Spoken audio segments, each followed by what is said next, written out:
Hi, I'm Ozzie Ostwalt. Religion has always provided inspiration for Hollywood, and why not? The Bible has been the source for hundreds of films throughout the years. But on this edition of Religion and Life, we're going to look deeper for religious symbolism and subtle content. Our guest is Dr. Randall Reid of App State's Department of Philosophy and Religion. Welcome, Randy. Thank you for having me. So Randy, you teach this class for our department called Religion Goes to the Movies. Can you tell us a little bit about that class, what you do in there, and then what students are expected to bring to the class? Yeah, what I'm trying to do with this class is really kind of expand the way students think about the connection between religion and film, in that sometimes religion directly intersects with film, right? There are Jesus movies and kind of type of Christ movies where there's kind of Jesus figures in movies. The Ten Commandments. And, right. Yeah. Right. Exactly. Sure. Mm-hmm. But other times there are places where you can see the influence of religion in movies. Like with a movie like Gran Torino, where the figure at the end, spoiler alert, gives his life and actually has the kind of crucifix pose as he's dying. Other times you have situations where you're dealing with the same sorts of questions that religion deals with, but it may not be done in particularly religious a framework. So the question of what does it mean to be a human is a question that religion deals with a lot, but film deals with that as well. And in particular, in the class I've been working with, I've been also working with this question of sort of atheist films, and like films that talk about what sort of morality we could have outside of religion, like the Woody Allen films. I think Woody Allen is somebody who deals with this a lot, is that he's really interested in what does it mean to have a moral compass in a universe without a God. So you've got a lot going on here. I mean, yes. You've got films that are obviously about biblical topics or religious topics from other traditions, but I'm hearing you suggest that maybe the more interesting film to examine in a case like this or in a class like this would be a film that broaches religious topics, but not in an obvious religious setting. That's right. I hadn't thought about Gran Torino, the Clint Eastwood film, but there you've got the depiction of a symbol, a Christ figure, if you will. So you mentioned one of your examples was films that question what it means to be human as a kind of religious topic. Could you give us an example of a film that might bring that question to bear and how that question is resolved outside of a obviously religious context? Yeah, there's a couple of them that were just out. Ex Machina. So this is a story about a man who brings his sort of protege to his remote place to show him this robot that he's created, and the question really is whether she passes the Turing test, and the Turing test is about whether or not a robot could be mistaken for a human being. And so throughout the movie, this is the question: is she, even though we know she's a robot, what actually differentiates her from a human being? And movies that oftentimes kind of movies that have to do with robots are addressing this question of what does it really mean to be a human? What differentiates us from other creatures? And if we have aliens, or if we ourselves were to be able to move into a mechanical robot, like in I, Chappie, at the end of I, Chappie, the consciousness of a couple of the characters is able to move into the robot. Is that still a human being, even though they have no flesh, they have no blood, all they have are electronic circuits, but they still have the brain of a human in it? Does that still make that a human being? And what sort of religious kinds of implications are that? Would that creature still have a soul? Would they still be able to be saved? I mean, how would religion address something well, these like that? These are fundamentally religious questions, right? And but without the religious context. So that's really quite fascinating. what other sorts of themes do you play with in this class? Are they all theological themes, basically, or what would be a theme that you might go with in the class for a particular film? Well, they all intersect with religion in one way or the other, though I do have a couple units on, like I talked about, the Woody Allen films and the question about morality without God. And it seems to me that in Crimes and Misdemeanors and Match Point and finally in Whatever Works, he's really, as a director, trying to sort through this question. The question, there's that phrase that's from Dostoevsky that says, without God, everything is permissible. And he's trying to work out whether that's really true, or if there is a kind of morality that one could have in the absence of a kind of divine figure that's enforcing that morality. On the other hand, I'm also looking at particular films that are pushing kind of religious perspectives. So we compare Religulous on the one hand, Bill Maher's thoroughly anti-religious movie, with God's Not Dead on the other hand, which is pushing a very conservative religious perspective. Sure. And seeing how those work as sort of vehicles of a propaganda for a particular ideology. And are there things that they do similarly? Are there things that they do separately? Who are they really talking to? I mean, I think that's the real question about like the Christian film industry. Is it really talking to people who don't already share its perspectives? Or is it really talking about to the people in the pews and trying to sort of reinforce their perspectives that they already have? And when you mention the Christian film industry, you're talking about films like the Left Behind series, perhaps, and these are films that are not necessarily Hollywood films, I guess, but they're shot at different studios, maybe with an evangelical audience in mind. Right. Is that the sort of film you're talking about? Yes. All right, so they're going to talk about themes like eschatology or the end of the world and other more traditionally religious themes that we might think of in the context of a religion. Yes. Now, I think you also do some Jesus films in your class. At last count, there are over 100 Jesus films, maybe much more than that, I don't know. And I saw in your syllabus The Last Temptation of Christ is one of the films that you do. I don't know if people remember that film. I think it's from the late 80s, perhaps. Right. And I remember that was about the time I came to work here at Appalachian, and people were protesting this film, boycotting the film, and whatnot.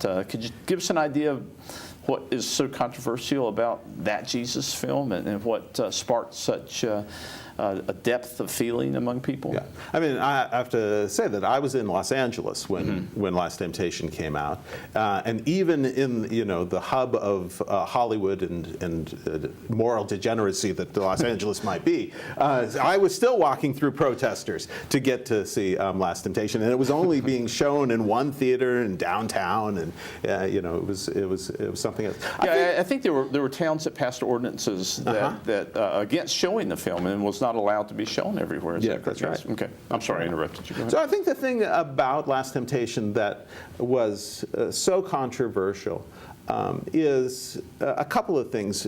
Really, Jesus kind of struggles with his identity, and I think at a kind of theological level, there's this question about what does it mean to be truly fully God and fully man. That's the question that Kazantzakis, who wrote the book that the film is based on, is wrestling with, and it's the quote that Scorsese begins the film with, is this question of what does it mean to be both of those things.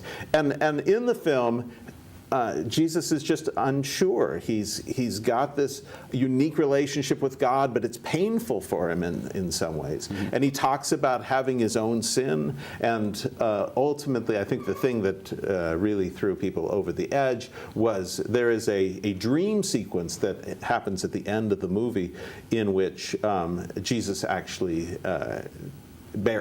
has sex and bears children with 3 different women. And while all these things in sort of historical context polygamy happens and this sort of thing. I think from a very conservative perspective, this was just seen as way over the line. It is actually, I think, it's one of my favorite Jesus movies, I have to say, because I think it really does wrestle with this question of what it would be like for a person, not just somebody who is this kind of fictional, idealized creation, but an actual person to try to struggle with this idea that they have something that says inside them they're a human being. I mean, I think if you think about it, if you went to your parents and said, Mom, I think I'm God. What kind of response would you get, right? I mean, most people would not see that as a positive thing, and you would clearly be recommended to try to fight against those kinds of feelings, and so I think that film kind of brings us to wrestle with those sort of things and recognize that being Jesus wouldn't have been easy. In some ways, the Gospels make it seem like it's no big deal. In that particular culture, even in our culture, that's a big deal. I mean, that's an extraordinary claim, and for somebody to make that kind of claim would entail all kinds of psychological and social problems, and I think the film deals with that in an interesting way. So the film really delves into the humanity of Jesus, really and perhaps to such a degree that it made people feel uncomfortable. I think is what I hear you saying. And I guess what you have here is an example of a film that critiques some basic assumptions of traditional religion, which in contrast to the evangelical films that you mentioned earlier, which tend to prop up some of those basic assumptions. So you really got an interesting dynamic that's happening in these films, both that are very religious explicitly in their subject matter.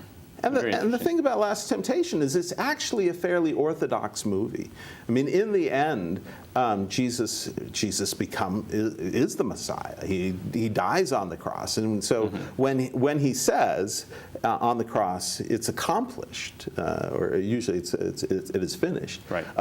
He does that with full knowledge of what it would have been like to have lived a completely human life, and rejects that, and instead wants to be the savior of the world. I mean, in some ways, it's a very orthodox film, and yet because of the way it gets to where it gets, it created an enormous uproar. Now, in that film, and I don't want to dwell on this film too long, but it's pretty faithful to the book, as I recall, and I don't recall the book creating such an uproar. Is there something about seeing the film that makes the narrative different somehow, or is there something about the experience of watching the film that makes it more powerful or convincing than reading the book or reading the narrative? What are your thoughts on the experience of film watching, I guess? Yeah. I mean, I do think that film is a very unique experience for us. It does involve, I think, different brain centers than reading a book or other kinds of media, because it involves so many senses, right? It involves hearing, it involves sight, and it even has kind of a tactile feeling. I mean, oftentimes in disaster movies, you can feel inside, right? The kind of rumbling of the earthquake or something like that. So it involves more senses, I think, than just reading something or hearing something read or something like that. So I do think that because of that, it can be an extraordinarily compelling experience. And I think that's why people both are attracted to it and are sometimes afraid of it. Well, I've read some things that people have written about the actual experience of going to the movie theater and sitting and the lights go down, people get quiet. It's almost a worshipful setting and experience, and that tends to support what you're saying here about this whole experience being a multi-sensory experience, and I guess potentially more powerful. Right. I mean, I think that one could profitably think in terms of how is seeing a movie similar to going to church, and they have some similarities in that the church experience is really about engaging a lot of different senses. Right. You're listening, you're seeing. In high churches, you're often smelling. Right. Sometimes you're tasting if it's communion. Right. So church is really about engaging a multiplicity of senses, and really the closest secular experience to that is going to the movies. So popcorn and pop is the right. the secular communion. That's right. Okay. Well, we've talked, I guess, mostly about Christian films or films that engage Christian themes. Do films also teach us, perhaps, about a variety of religious traditions? Are there examples of movies that tell us about Buddhism or Hinduism or Judaism or Islam or other religious traditions beyond our kind of predominant cultural Christian attitudes? Yeah, I mean, I think there are films that have sort of a pedagogical impulse to them. Oftentimes they're sort of documentaries that have to do with, like for Buddhism, there's a movie called The Wheel of Time, right? And that's really trying to introduce the viewer into what it's like to be a Buddhist. But I think there are other films that are trying to use these other stories or stories in the other communities to say something. Like I think The Chosen, which is a story about life in a Hasidic community. I mean, this is I think a movie that it's not really trying to instruct us about Judaism, but it's using the culture of Jewish religion to try to tell us a story and to say something about our experience. I think Yentl is another example. I mean, this is a musical, but it's also, I think, using that sort of, and Fiddler on the Roof, right? I mean, they're all trying to use what's part of Judaism to talk to us about our own understandings of the world and how that's similar and different from the kind of religious constructions that happen in other religion. And there are. We were talking earlier about the Matrix. So you see within the Matrix, of course, there are a lot of people who have written about Neo as a Messiah type figure, but I think you're seeing there more echoes of Buddhism or Hinduism, perhaps. Yeah, the Matrix is really interesting. When you watch the first one, the first Matrix movie, I do think it's mostly a kind of revisioning of Jesus. Morpheus is John the Baptist. Neo is Jesus. I mean, his girlfriend is called Trinity, for heaven's sake, right? Right. But in the end, but when we get to the second one, well, everything changes, because what we find out is that this is not a unique story of, kind of this divine moment where there's intervention into history, but it's rather a part of a cycle that's been repeated over and over. And now we're actually into Buddhism and Hindu ideas, right? Where you have the bodhisattva who comes in a particular period and tries to lead people into greater enlightenment, and then the cycle continues on over time. So I think it's interesting the way the Wachowskis who directed this move from what seems very clearly a Christian allegory to something that becomes far less Christian and much broader. Right. In their later movie, Cloud Atlas, right? That also has to do with this notion of Eastern notion of reincarnation, and they work through a variety of different time settings where you see the same characters show up. So sometimes the genders are reversed, and certainly the social setting is different, but they're the same characters. They've just been reincarnated over time, and religion functions in each one of those different social environments. So you could actually use film to introduce world religions if you wanted to, or to get at some of the basic concepts of the various world religions. You use film as a pedagogical tool as well as as a subject in and of itself. Yeah, I think some people actually do that. Uh-huh. All right, so I'd like to talk just a little bit about Star Wars. There's a Star Wars episode out now. What about the whole Star Wars series, or one or two in particular? I know Joseph Campbell actually consulted with Lucas in the beginning of creating the Star Wars saga and talking about myth and the way myth works. What role does Star Wars play in this context? Yeah, I mean, I think Star Wars is a good example of the hero's journey that Joseph Campbell talked about, right? Where the hero recognizes that he has a job to do. He goes through a period of training. He confronts an evil and ultimately overcomes it. It is also Robert Jewett has talked about this as the American monomyth, right? And that sort of thing. And it's not so different than the Jesus story, except the Jesus story ends in tragedy. The hero is actually defeated, and then the resurrection is his ultimate victory there. In the American monomyth, the hero wins at the end rather than having to die and then come back. Though in the first Star Wars, or I guess it's Episode 3, but technically the first one was released. Obi-Wan does sacrifice himself for the greater good. I think, and this notion of the Force, right, is something that's been talked about a lot as having kind of a religious significance, because the Force it's a more Eastern notion where there is this divinity that kind of flows through all of us, and that insofar as that we can be attracted to the right side of it, that we can have power and that sort of thing.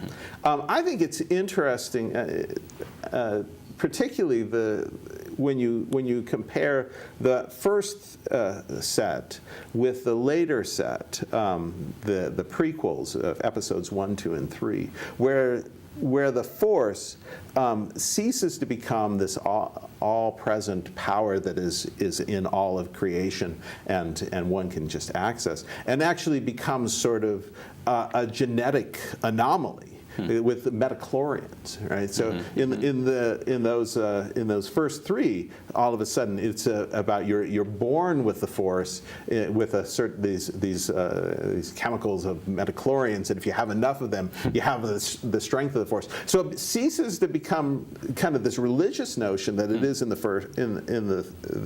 3 through 6, and it becomes sort of a much more scientific idea.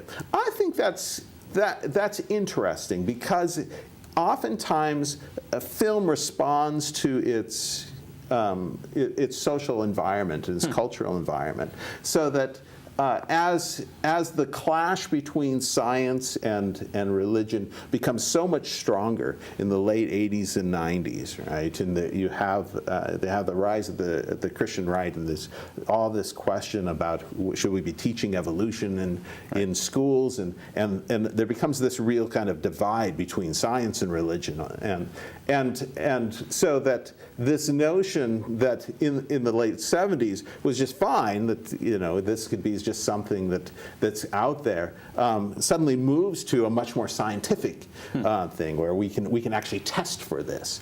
And I think that, one of the things that I try to talk about in the class a lot is that films themselves are not out of time. They're written in a particular historical moment, and they often reflect the interests of that historical moment. And one of the things that's interesting is to think about why are these issues being talked about now? Why is God is not dead made now? And why is the Left Behind of just a couple of years ago so different than the Left Behind that Cameron was in? They are very different movies. So that's you really raise a very interesting notion here, I think. The fact that there's this kind of cultural dialogue going on between Hollywood and the public, and that films reflect their context, just like literature, so that we would see kind of dialogue going on between a movie and the politics of the time, or a movie and the scientific thinking of the time. So that's another way of approaching this topic, I think, that's really very helpful. And because the Star Wars saga has extended, what now, 30 years or so, I guess, that we can see that evolution and the interaction going on. And I think it'll be fascinating with this new Star Wars movie to come out, to look at how is this different? How is this responding to a post 9/11 Star Wars? Because we haven't had a Star Wars since 9/11. Is that going to actually significantly change that? I think that's what we saw with Star Trek. Sure. The Star Trek, the reboot that J.J. Abrams does after 9/11 has 9/11 in its sights, and so. I think it'll be interesting to see the changes that J.J. Abrams makes in the Star Wars. So you're really teaching your students, by watching film and analyzing film, to think critically about the topic, to think critically about religion, and to think creatively and critically about culture, their own culture, and where they find themselves. Well, we're running out of time, but before we leave, I wanted to ask you, do you have a favorite film for this context, the context of this class, and what would that be, and why, quickly? Well, my favorite film is actually a film that we didn't actually watch in the class because it is so long, but it's Avatar. I love Avatar. Avatar, for me, encompasses so many different things. First of all, I think it is when 3D filmmaking comes to maturity, and it's a beautiful film, particularly in 3D. But also the way that religion and politics intersects with the sort of colonialist narrative of the individual who goes in to change the culture and becomes changed by the culture. I mean, that is, I think, a fascinating movie, and I think that. Next week we're going to get together during finals week and have a special show. And you're going to watch it with them. Yeah, that's right. Great way to end the semester, and a great way to end the show. It's a fascinating topic, and I appreciate you. We could go on all day about this, but I appreciate you joining us. Well, that's Religion and Life for this week. If you have any questions, comments, or suggestions, please contact us at watchapptv.com. Until next time, I'm Ozzie Ostwalt.